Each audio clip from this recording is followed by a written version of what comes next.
are really inefficient in the ways that we're using land. I think like 40% of ice-free surface on the planet is dedicated to food production, and the majority of agricultural land, so over 80%, is actually meat and dairy production, and that only provides 18% of total calories. What is a green mask, right? And what are the most systematic strategic techniques which used to mislead? Yeah, we started looking at greenwashing actually through the fashion industry, because fashion is very Any one example do you see every single day that instantly tells you, okay, this company is greenwashing? yeah, I mean, there's so many, right? I think nearly 1 million misinformation posts tied to big niche narratives. Maybe which are the narratives which spread fast? Again, the focus is just on vegan, vegetarian products, not so much about the fact that other ultra-processed foods that we've been eating for decades are really problematic, Kit Kat, anyone. What's the feedback or backlash or how it is being perceived now? So let's start with meat versus EAT-Lancet. Americas is a big one that overconsumes, like North and South. Where changing markets is heading in the next 5 to 10 years, and probably a picture of what sustainable food system will look like. Our big focus is on reducing methane emissions. If you could make one climate policy mandatory tomorrow, like what would move the needle the most? Yeah, that's a really good question. If you made it this far, you're clearly into deep, meaningful conversations around health, lifestyle, and the science behind how we. 60% of people who watch these episodes haven't subscribed yet. If you enjoy these insights, my humble request is to please consider hitting that subscribe button. It will help us bring much more curious minds, expert voices, and keep the show going. Thank you. Welcome to Caffelogue with Naga, where we bring conversations that matter the most. Before we welcome our today's guest, I want to shine light on something which we all encounter every day when we go to the supermarket to buy our groceries. That green labels and eco-friendly promises that greet us in the supermarket aisles. Take a look at these cartons. One proudly says the eggs are pasture-raised, tended by hand, and from farmers who care. Another says humanely farmed and organic, with rolling hills and bright skies, and happy chickens wandering freely through endless green fields. And this one, fresh from family farms, framed by a perfect sunrise, and the pure white eggs glowing under soft light. They look wholesome, they look good, they tell us you're making a responsible choice. And here is the question, how much of that story is really true? And how much is strategic storytelling carefully designed to make us feel good, regardless of the real impact behind that cotton?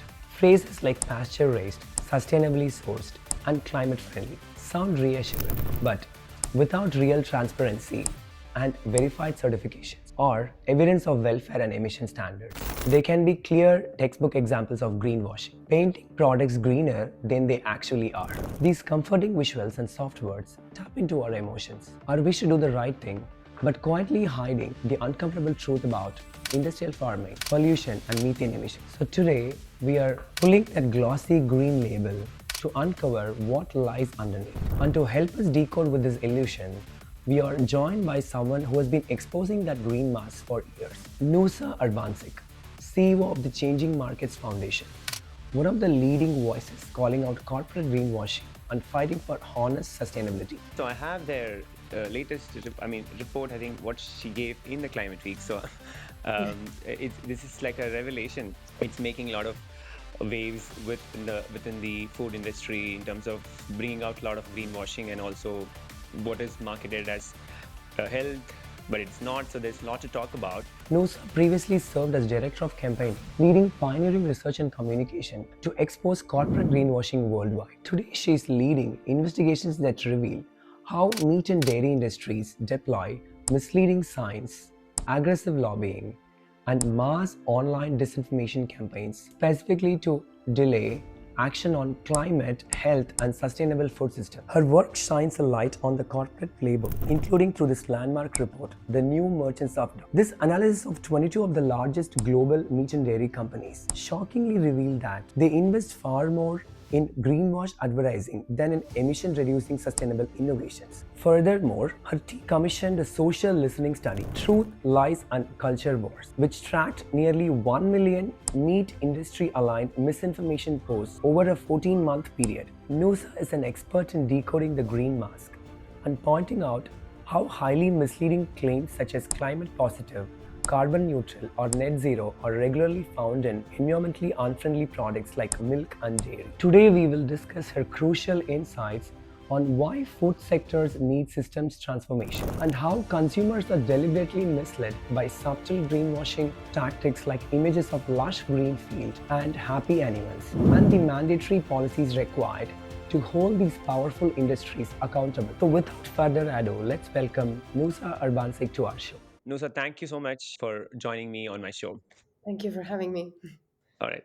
So, and I want to first quickly get a snapshot of your journey. I know that you've been with changing markets for a while. And what was I mean, probably from your education to moving into, uh, what made you say, okay, I want to take on the big food industry? So please share that. Yeah, I mean, that's a really big question, but I think I kind of came to it also from this land issue. So the fact that I was really shocked that food production is taking so much land of our planet. So around, I think like 40% of our ice-free surface on the planet is dedicated to food production. And majority of agricultural land, so over 80%, is actually meat and dairy Right. production, and that only provides 18% of total calories. So we are really inefficient in the ways that we're using land, and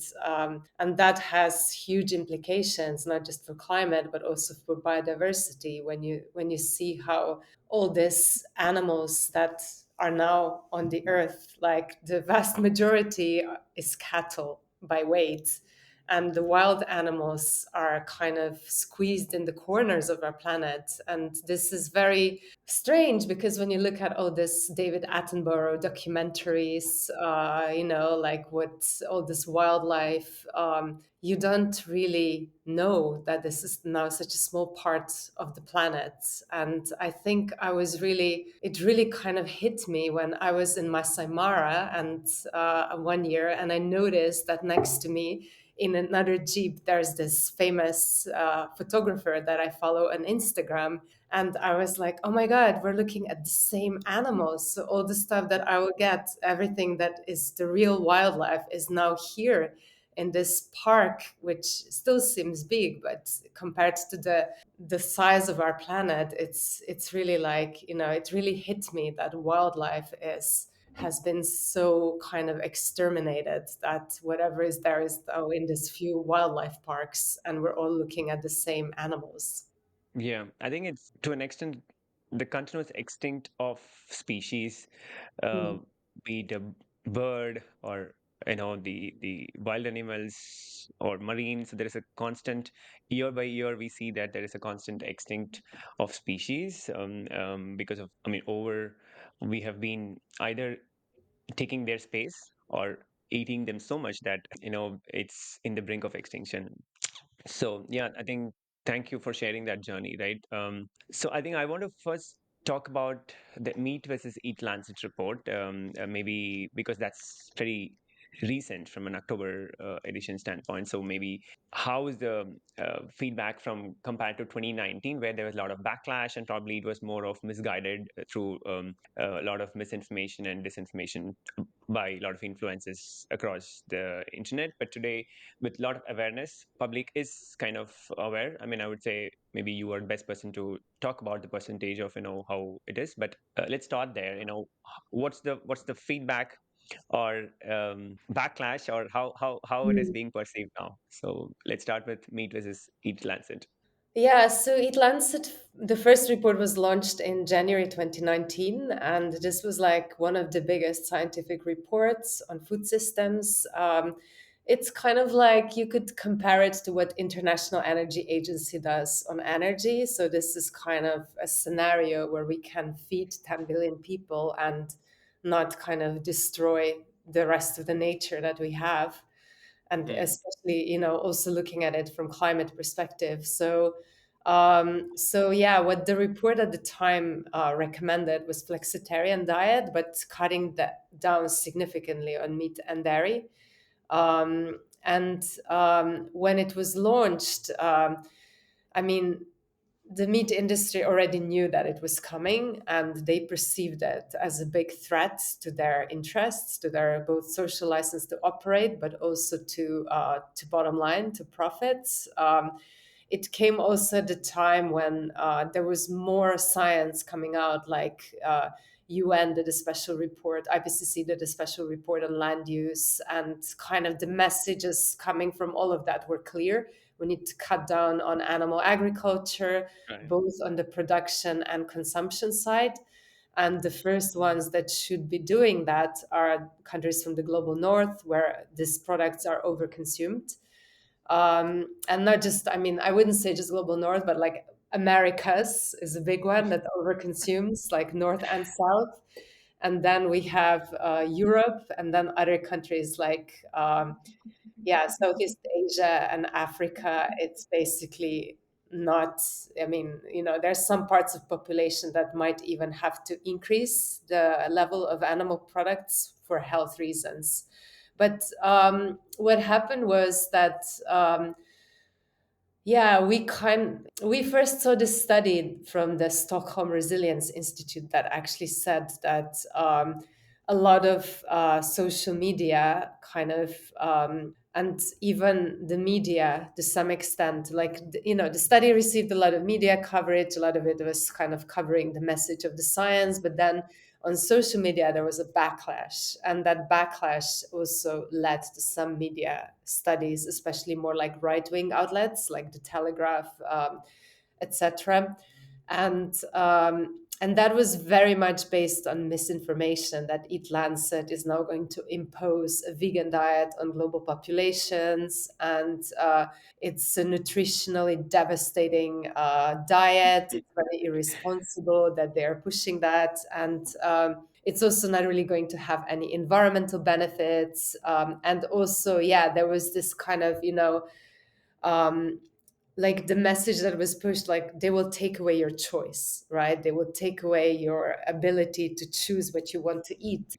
Yeah. And that study by Stockholm Resilience Institute showed that those messages on social media managed to sway undecided audiences, and that they reached more people than the message of the report itself. So the message of the report reached 25 million users, but the negative backlash message reached 26 million users. And we ourselves have already looked at the misinformation when it comes to food systems.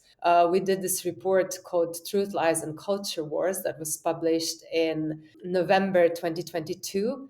And that report showed that there was like 1 million posts on X within a period of 1 year that were pushing misinformation. And when we looked at the details of that, a lot of it, like 37%, was conspiracy theories.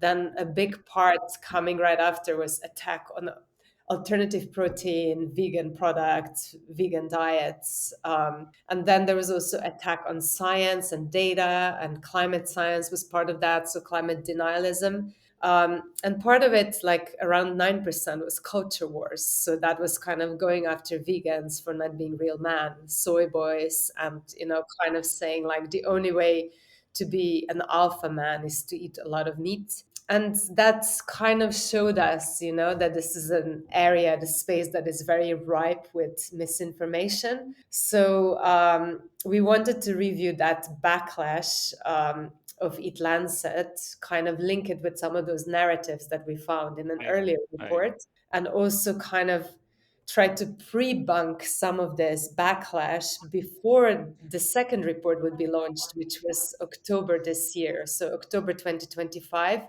EAT-Lancet 2 was about to come out. And we did not really know what was going to be, in EAT-Lancet 2, because, that is kind of the scientific work that is being done. What we were interested in was more like this misinformation, where it's coming from. Is it already brewing on the social media, ahead of the launch of the second report? Because when the first report was launched, we noticed that there was some stuff happening there, before the report was out. And what our study showed was we worked with Ripple Research, which is like this online kind of, they were able to pull the data from 2019 from X. And it was quite a bit of historical digging. And they had to also then analyze the users, what kind of, yeah, and they also only focused on misinformation tweets. So they didn't really look at everything. And what came out as a really kind of big, interesting finding was that there was very few users that were pushing misinformation. So 50 accounts were pushing over 60% of it, of Okay. engagement.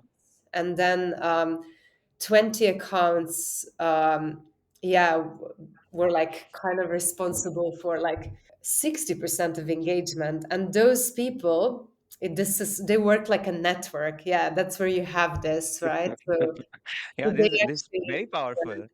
yeah, Yeah, very powerful actually. yeah, and this is kind of, the network means that, you know, they were pushing each other's content using similar hashtags. They were tagging each other. Mm. So even though these people that were behind that, they all had their PhD titles. So some of them were industry scientists, others were pro industry or pro meat carnivorous doctors. And then the third category was kind of like journalist authors. So people that wrote a book, or they were very kind of did some, you know, journalistic investigations. So they all had kind of credibility, reputation, that they could be perceived as independent experts. But when you looked at this, they were not independent at all. And when we looked at some of the stuff that at the time they were called North American Meat Institute, now they're just Meat Institute, when they were kind of pushing what the experts say on the website, they had those same people on their website, right? So these were the experts that they featured. And yeah, this is kind of when we looked at some of those investigations that unearthed it, together with the New York Times, and Dismog together with the Guardian also covered this climate food facts campaign. So yeah, we were able to then reanalyze the documents that they got through their investigations and make some more connections, right? Like Frank Midlaner, who's one of those pro-industry scientists, he has Clear Center at the university, UC Davis. And this university was set up with the funding from the American Feed Industry Association. And that association also has very close link to the North American Meat Institute. And when they were setting this up, it was not just about science and research. A very strong element of the mandate and the reason why they were doing it was also communication. And they really wanted to set up Frank Midlaner as social media voice, that they were able to kind of promote kind of their arguments and their agenda, but be perceived as independent.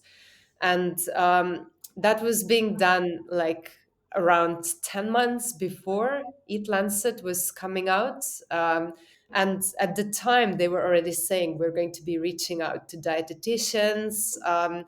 And yeah, we'll be kind of doing those connections, right? And after the launch, Frank Midlaner, you know, part of the deal was also to report back to the industry sponsors. They had a board with, you know, where all these people were kind of sitting on. And one of the documents that was also released was him saying how he managed to mobilize a contingent of 40 academics that were also part of this backlash against EAT-Lancet report. And he was saying that this was in addition to the official opposition called Yes to Meat. And although that contingent, the academic work that he did was not funded, it actually shows the reason, you know, kind of the idea why you need a coordinator, why do you need someone that actually can do that type of work, right? So again, you know, it shows like that some industry had very strong interest to actually get this EAT-Lancet messages, Out yeah, out on the there, rise. probably, reach as much audience as it requires to. Yeah, I think, Yeah. but this time, one is the pre-bunking what you've started doing, which is actually, I mean, the strategy of making sure that we have to also be, when we actually trying to get the right information out, we also have to be a bit strategic in terms of making sure that these networks are handled. So I think in a way, probably what is the initial feedback now coming? It's working because we see that you've done that groundwork and come prepared and already pre-banked a lot of influencers who are actually claim to be promoting health but not. I think the feedback till now has been pretty welcoming. I think a lot of people are writing about it today. Yeah, we got really good media coverage, and Yep. I think the main issue was that this was not an organic backlash, because until recently this was presented as an organic backlash. But I'm not saying that it was just us, but all this investigative news Hmm. reports, like Unearth, like Dismog, were kind of already, going in that direction. But I think our report really pulled everything together and creates a more fuller picture of what happened at the time.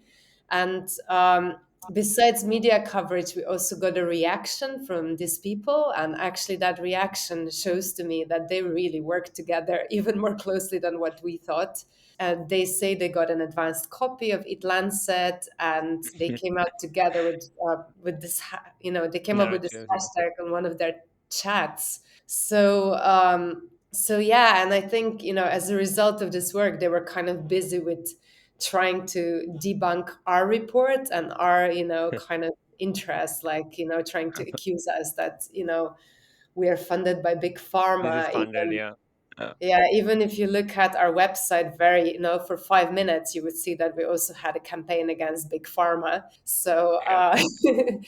so that is, I think we have to be very open about even if it's a funder, like what is the who is funding it, right? Okay, let it be a funded report, but even then, the funding or probably somebody who's interested in climate change or probably interested in the environment and making the betterment of lives of or for human as well as animals. So why not? So yeah. So, but there are a lot of funded initiatives for unnecessary products which are coming, like let's say I can keep yeah. naming so much which has come in the recent days, right? You have best person Mhm. to debunk that, but yes. Yeah, but this is also about bigger things. This is attack on science. It's climate misinformation. It's climate denialism, and then also, when it comes to health, so food system misinformation kind of sits on this two pillars. One is the health, and the other one is climate. And Climate. when it Hmm. comes to health, this is kind of like, it's not innocent what they're doing, because with their advice and with their, like, the misinfluencers are actually potentially, shortening the lifespan of the people that are listening to Right. them. So I think it's very serious, and I think it's something that should be addressed by the government. Definitely. Yeah. Absolutely, yeah. I think I mean that's an area which I think is slowly getting attention, but everybody has to start looking at it. The policy has to be stricter. I think there are a lot of new policies coming, but again, we saw the recent battle of trying to not name the plant-based meat as meat, right? So um, that's again, I think my other question on the decoding the corporate greenwashing thing. You have exposed numerous cases of corporate greenwashing across various industries, right, including food. So, mhm, what is the green mask, right, and what are the most systematic strategic techniques, which used to mislead? I see this especially. For example, a consumer NGO in Denmark found that 60% of people believed carbon neutral milk, which and mean that the product had no environmental impact. Uh, so it's still, I think, it's still in educated society, people believe that. So mhm. please talk about the green mask and any such examples you want to quickly bring up. Yeah. Yeah, we started looking at greenwashing actually through the fashion industry, because Mm. fashion is very, there's a lot of claims that brands make in order to get Sustainable. consumers to feel good about buying new clothes, and we're all buying too much, of course.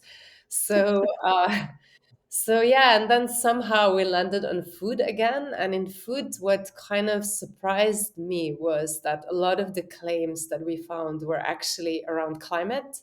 There's also animal welfare washing, so that is a Mm, big thing, but that doesn't really fall so much within the green claims. It's more the ethical washing type of thing. But yeah, on climate claims, it was we really found a lot of them, and a lot of them were around products being carbon neutral, climate positive, net zero, and a lot of this was really about animal products. So it was about dairy products and meat products. You could find a special segment is really baby food products because right. after people, after couples have children, we all become more concerned about the future of our planet. So you have this like climate positive baby food with beef inside, right? And it's really mind blowing because when we started looking at why exactly are you calling it climate positive, it's because you did something with soil on the farm, and then the other thing is some kind of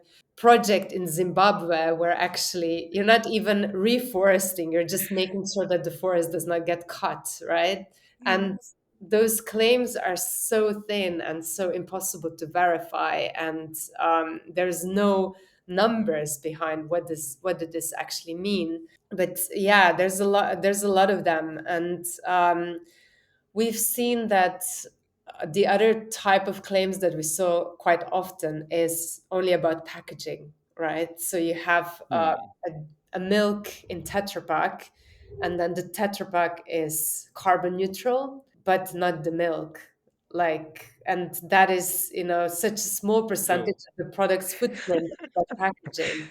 Or you have some product that had plastic reduced, and that plastic is still non-recyclable soft plastic packaging that is around minced beef, for example, and that gets a claim. So there was a lot of I call this wild west of greenwashing, and it is slowly getting better, but it's only getting better because we have some legislation coming in. So in the EU now, carbon neutral claims got banned unless you can Mm. really Yeah, prove. you can quantify it. Yeah. Yeah, and there's another directive that may or may not make it through the legislative process, but that one would be kind of about how companies prove their claims. And yeah, this is the kind of thing, right? Even if that directive does not make it, it's becoming more and more difficult for companies to greenwash because people also take them to courts, and yeah, consumers have become more aware of what's happening.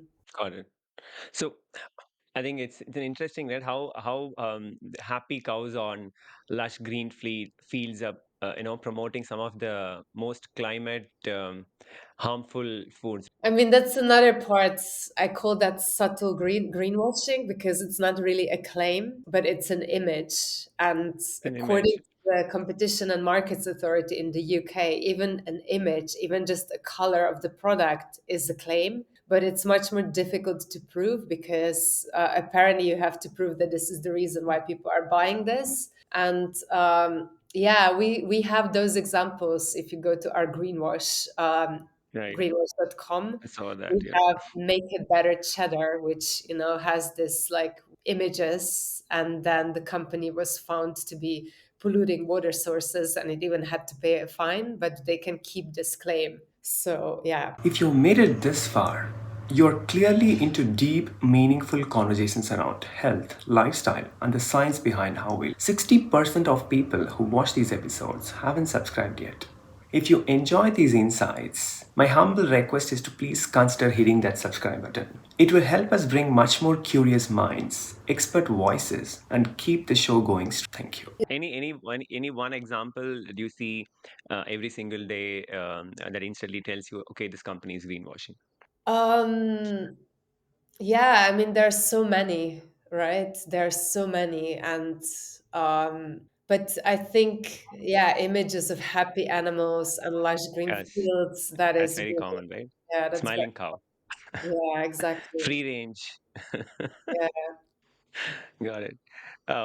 So can consumer trust labels today, or it's a trust, breaking down? I mean, in general, not. I'm not trying to only, Yeah.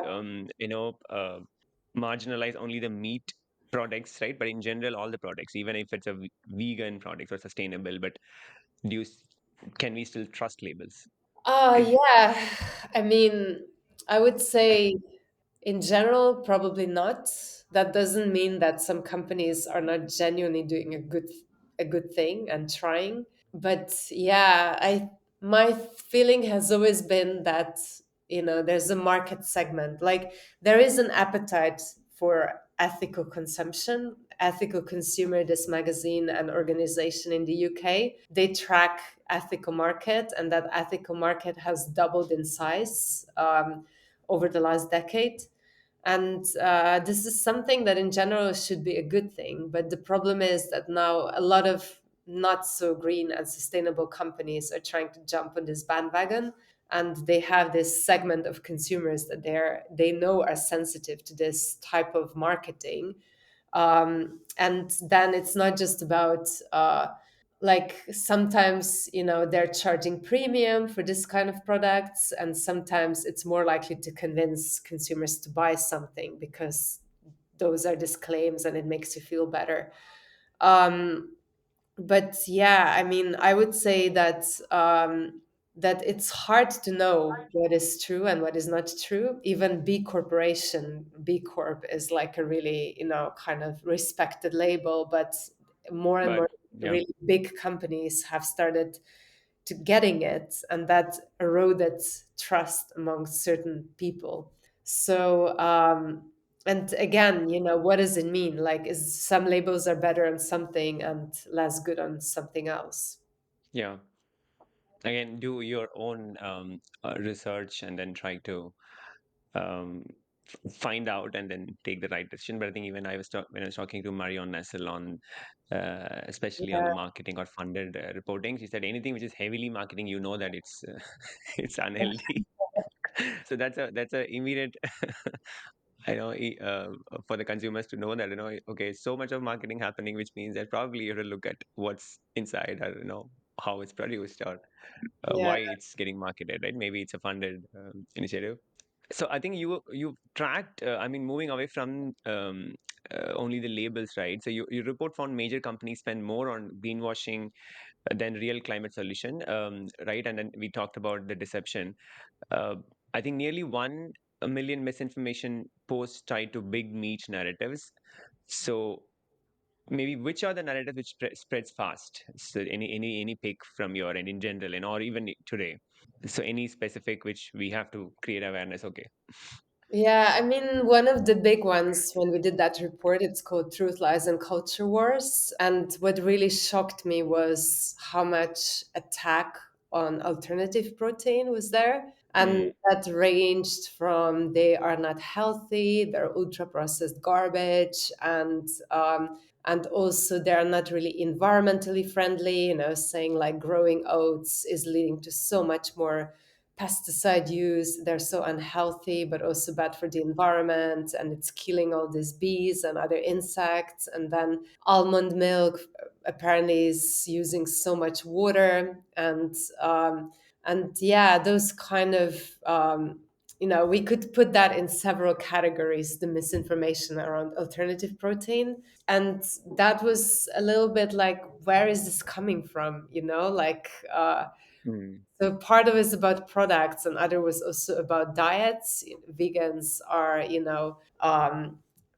anything from cultists to unhealthy to yeah, all this stuff. So basically, yeah, we were able to trace some of those narratives back to some of the ads that were funded by the meat industry, like those Super Bowl ads that were funded by Rick Berman's agency, and that kind of made little kids spell, and they were not able to spell some complicated words that apparently were in products like Beyond Burger, and they were saying like, if you can't spell it, don't eat it. And that is completely bogus claims, because Bullshit. there Yeah. are a lot of, kind of very complicated ingredients that are completely natural and you can find in things like fruit and vegetables. But this is kind of how they play with your mind, right? They're also saying, eat like your grandma would eat, don't eat all this, ultra processed food. But then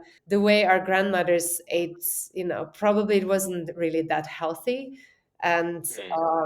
And yeah, there's a lot of these truisms in food debates, that when you then start looking what is underneath, you realize that a lot of it is like empty or fear mongering, or there's someone that was pushing this narrative big time. And that brings me back to these images of cows on the products that we see, like cows running in the fields. That is very much the narrative that the meat and dairy industry is trying to position themselves. We are natural, we are healthy, we're essential part of healthy diet. And this is kind of the platform from which they attack the alternatives, the vegan alternatives. We're saying they're unhealthy, they're ultra processed. A lot of misinformation is also, they are run by big food. So big food is trying to sell you this ultra processed stuff. But again, the focus is just on vegan, vegetarian products, not so much about the fact that other ultra processed foods that we've been eating for decades are really problematic, Kit Kat, anyone. But Yeah. that somehow escapes this, attack. And yeah, so this is kind of what, was really surprising in this, yeah, Yeah. This the ham or analysis. the sausage or that's all like very naturally produced, and you're eating raw. Yeah, So exactly. interesting, right? If you could make one climate policy mandatory tomorrow, like what would move the needle the most? So that's what my question to you. Yeah, that's a really good question. I would say mandatory climate targets for all companies Mm. that have more than 100 employees. I think that would really change the needle, because right now, I mean, it's mind-blowing that this is the biggest global threat that we will ever experience, and we leave everything to voluntary efforts. And some of the biggest companies that could be investing into solutions are not. I think Mm. that became mandatory. So mandatory targets, emissions reporting, mandatory transition plans. We would see totally different situation right now. True. Yeah, that's right. I think, I mean, at least the EU is doing a kind of setting as an example for others to follow from a lot of initiatives. Do you see that do you see that way, or do you see? Yeah, I mean, EU is often considered as a trailblazer when it comes to green policies, but even here, these green policies are under attack. Hmm. And again, it depends. Like, EU has European Commission that is composed out of 20 commissioners from 27 member states, and then it has European Parliament, and the Council is where all the governments sit together. And when European Parliament and Commission get elected, like previous time we had the Green Deal. So we had, that election happened at the time when you had Fridays for the Future. You had youth protests wanting more climate action. And then, even though the president of the commission is the same and she's from the Conservative Party, like European People's Party, that are like center right, she kind of started with this green agenda, Green Deal, and then more towards the end of her mandate, that Green Deal got eroded. And when that 5-year period was ending, you would see farmers protesting on the streets of Brussels, burning trees, pulling down statues, and coming in with their tractors, being quite aggressive. And that resulted in, when it comes to food and farming, like most of the green policies were then removed. And I find that very problematic and very short-sighted, because food and farming are the most impacted by climate change. And it's just Yeah, most contributors. Yeah, yeah, it's not just a contributor, right? It's also hugely all the impacting. impact. Yeah, Hmm. and farmers everywhere are already feeling the impacts of climate crisis. And and it's also the sector where that gets a lot of subsidies. So if we were more kind of science based and have long term vision, we would actually be actively investing in resilience at the farm level. And that means ensuring that there is a supply that will stay on the long term, but also at the same time making sure that demand corresponds to what is sustainable. And actually, if you look at some of the studies, for example, from European Environmental Agency, there's a big overlap between mitigation and adaptation. And Hmm. that really could be quite, like a good blueprint for what we wanted to do in Europe. But Wow. again, the I think lobby and vested interests are what prevails when it comes to decision making, unfortunately. there's a heavy lobbying, especially from the meat and dairy industry. I think, and the common agriculture, policy is spending like, at least involves 400 billion euros in 7 years of taxpayers' money, and majority of is going towards intensive farms where we are financing the mistreating of animals, polluting the environment. So I think um, uh, while the public money is used widely for, as you say, the subsidies and trying to encourage the farms to continue, but then it's I'm not sure how in reality we can actually get into a place where it is used effectively for addressing the climate problems, what you say. Yeah, I think the subsidies, yeah, could be a great opportunity. Reforming the subsidies, it's around a third of budget, but it's going down. And a lot of this subsidizing of meat and dairy is actually indirect because they use more feed, um, Mm, and that is kind of embedded in this. But yeah, it's really unfortunate that this is so difficult to reform. got it. I think my next is give me a picture of what's a substantial food system actually looks like, and also what has changing markets foundations vision for the next 5 years, right? So what you think would, I think you talked about what is the policy change which will move the needle, but where changing markets is heading in the next 5 to 10 years, and probably a picture of what the sustainable food system will look like. Yeah, so I mean, I haven't mentioned that, but our big focus is on reducing methane emissions because Hmm. methane is kind of our climate emergency brake, and a majority, over 30% of methane comes from animal agriculture, especially cattle farming. In Europe, for example, this is 54%. And yeah, we really believe that cutting methane could be a really big opportunity because you can slow warming, and agriculture should play a role in that. Right. And yeah, so over the next 5 years, if we could have like 30% cut in agriculture methane, that would be amazing. And then within that, we do believe that reducing consumption of meat and dairy products is the most effective measure. And then also on the supply side, it's about how do we transition. And a lot of it could be done through agroecological measures, so kind of having more integrated farming systems, and looking at, because this will have impact on farmers, but farmers are going to be impacted by climate change in Oh, any case, right? So it's important that you also look at the transition and how this can happen in the just way. So we're also hoping to be able to look into that in the coming years.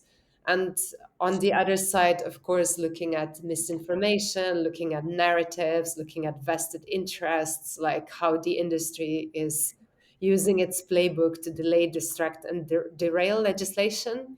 And I think this is also a really important niche that we are filling because things, yeah, if we don't change the narrative, the things on the ground are not going to change, the policies are not going to change, and even the consumption is not going to change.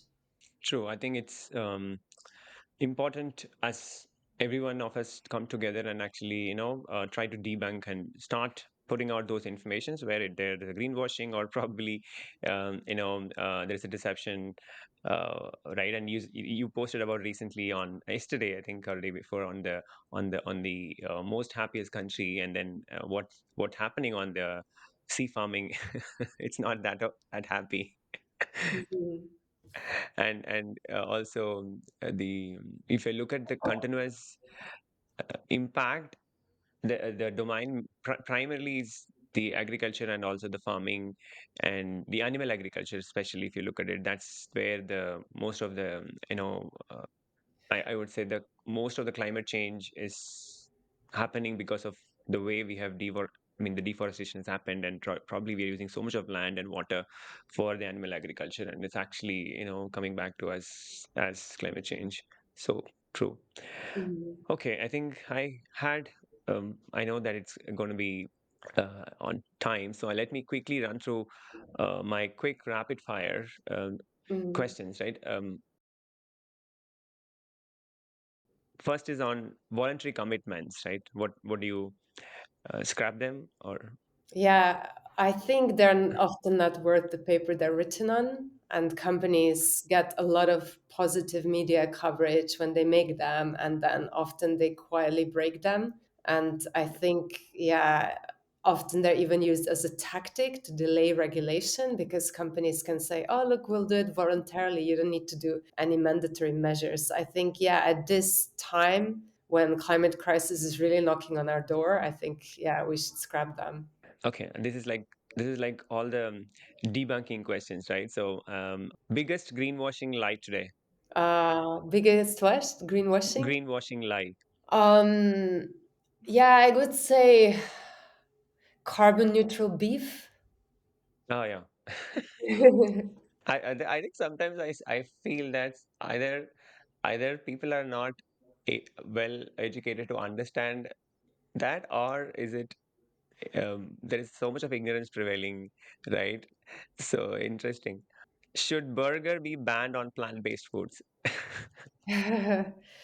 um, I don't know. Yeah, I think people can have, you can have a burger from time to time, plant-based one, and just, kind of, yeah, we do have this appetite for unhealthy food, but just don't eat it every day. Every day, yeah.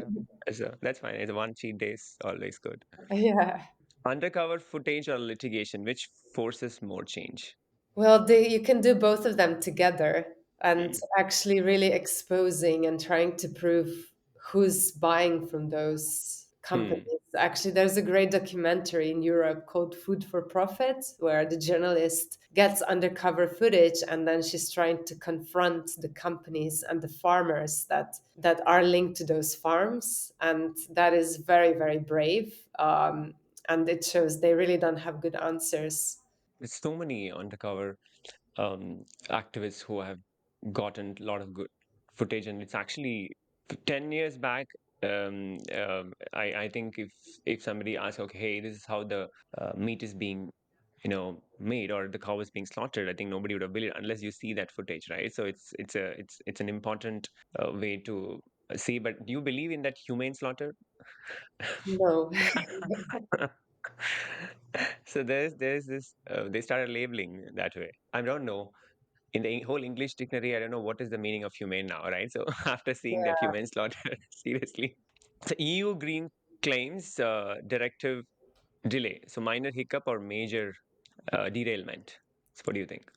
I mean, we already have empowering consumer for green transition. So even without green claims, you have some level of regulations. But yeah, I do think it's a problem because I do think it's also a problem how this was kind of presented as a burden on SMEs because no one is forcing you to make green claims. Like you're making those claims to kind of get the bigger market share or appeal to Hmm. specific type of consumers. So if you want to make those claims for those reasons, you need to be able to prove what you're saying. True.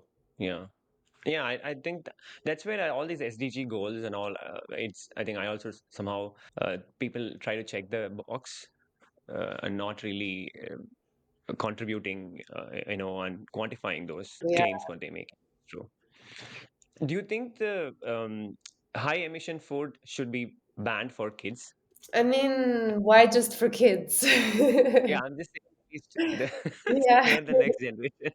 I think kids are the ones that, eat less of it. So I would say it's more about, yeah, I think what is interesting is actually that there was a study showing that 12% of men, no, that like a percentage of men is eating disproportionate amount of beef. And it Wow. seems like, yeah, and even with carnivorous diets, they're actually offsetting some of the reductions in meat consumption. So the meat industry Mm. loves the carnivorous doctors because they're telling people eat more meat, and then if you have a certain segment of population that is really ramping up their meat consumption, the industry will be fine. So I think those specific groups is something we should maybe look at. Yeah, I think I was talking to Dr. Ray Dorsey, right, who's a neurologist on the Parkinson's. He's doing a lot of research on the chemicals involved. So he's the major point he made is the chemicals are actually a lot of things are fat loving. So it goes and deposits in the fats. How it moves through the food chain. So more it actually comes via food, the impact is bigger. So it Mhm. impacts your brain. So that the way in which the agriculture or the kind of amount of pesticides we are using, I know more than the exposure outside, but if it goes through the food, the impact is much more, big. That's what he was saying. So that, and he also advocated that eat less of meat and plants. So I think everybody is saying that. So I'm not sure people have to listen. Yeah, no, in Europe there Um, was a survey, and 90% of doctors said people should cut down on meat consumption and that governments should be doing something about it, including Something having about it. warnings on red and processed meat, like health warnings. Yeah, yeah, yeah. Yeah, I know. I know. There is a warning on smoking the cigarettes, Mm, but that's a major contributor of revenue as well today, right? And there is so much of lung cancer. So I don't know whether warning labels will really help these days, right? Alcohol has a ban a warning. Nobody looks yeah, at it. I think only So warning I is don't not know going to help, but you need other policies as well. policies. Yeah. Yeah, yeah, Um. smoking inside. Lancet. Yeah. Sorry, you were saying something. Yeah, for example, smoking inside was banned, and then cigarettes were heavily taxed, right? These are the kind of things that Mm, helped in addition to warnings. yes, And then they I had think massive education true. campaigns. True. I think you are right. I know I was talking to Robert Palberg. So he specifically said, the way in which we can reduce people from eating processed food is actually, increasing the price or taxing them. So if you see the price in the of the shelf, it's taxed in the shelf, not really, when you're actually taking it, or probably, in the billing counter, but actually in the shelf, if it's already increased price, you wouldn't you will think twice before picking up in Yeah. your cart. So and then you will go for an option which is healthier or probably less Mhm. uh, pricey, right? So that's true. Yeah. And in the UK, they also did this measure that when you exit the shop, you shouldn't have any unhealthy foods there. When you're like waiting in line, there's all the snacks looking at Hmm. you. Now there's no more sugary things. Wow, It's only like nuts and like healthier options. And I think that's nice. already impacting the sales. That's an important way to look at or improve the health of society, because the way in which the this is also a kind of study people have done, and that's how they've actually arranged the supermarket in a way that, because kids tend to see them when you're a kid and they start crying, and then you will tend to buy all those unhealthy foods, right? Mhm. Because not many have control on it, and then everybody, even adults. So yeah, it's a good way to look at. True. Yeah. So big backlash coming in EAT-Lancet 2.0, or no? You think less No, compared to last time? we were monitoring it, and it wasn't really there. And Great. maybe that's thanks to our report. I would hope so. But yeah. Yes. All right. So I think that's about it. My last question is, if you have to give a title for your chapter in the fight for food justice, Hmm. maybe one or two words or four words. Yeah, I guess exposing vested interest and misinformation. Oh, that's very powerful. True. Yeah, Everybody should start doing it. Yes, we will all join together and continue to do that. yeah. I mean, maybe not everyone can do that. You also need people that bring in good examples, and Right. people that Right. build alliances Yeah. across the True. I think a lot of divides. credibility on the data points. That's true. I think in the research, has to go in, yes, as much Yeah, people that from do the the right people. science, people that change policies. We need all kinds of people, People, in it. yes. But we also There's have to there's a understand the roles. army of people to be Yeah. required to do something of like that. That's true. These are like the pre-bunking this report to come in. I'm sure that how much of hard work has gone into getting all this information. So I would say everybody should download that 68 pages of report and please read. And I wish Nusa all the best to you and Changing Markets Foundation for continuing to debunk and bring more change in the way we see food and environment. Thank you so much. Thank you. And thank you. Thanks for joining my show and have a good rest of the day. Bye. If you liked this conversation, please hit the like and subscribe button to get the latest updates from my channel, Caffelogue with Naga. Thank you so much.